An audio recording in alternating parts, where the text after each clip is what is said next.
Grégory Bixic fourmille d'idées pour donner une nouvelle vie aux déchets métalliques. Il a commencé par transformer un hangar agricole en maison-atelier. Ce sculpteur accumule toutes sortes d'objets usagés, comme des bouteilles de gaz. Il en a utilisé 21 pour créer ce criquet géant, mais l'essentiel du stock se trouve à l'intérieur du bâtiment.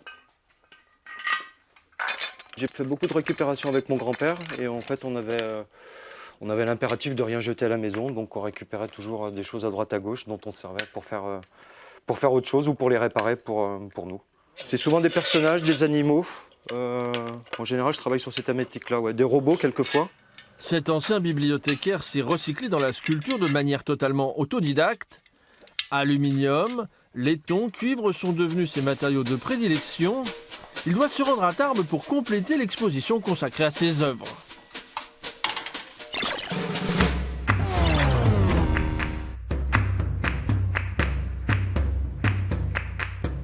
L'association L'Artelier accueille le bestiaire métallique pendant un mois.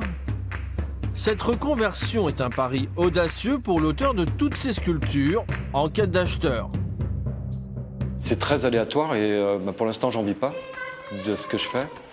Mais en tout cas, moi je me lève tous les matins avec le sourire, je me couche tous les soirs avec le sourire, ce qui n'était pas forcément le cas dans mon ancien travail. Je me dis surtout qu'on n'a qu'une seule vie, donc autant assouvir ses désirs ou des choses qu'on a envie de faire et pas rester bloqué dans un seul métier qui n'apporte pas vraiment grand-chose. Grégory Bixic fabrique aussi des lampes.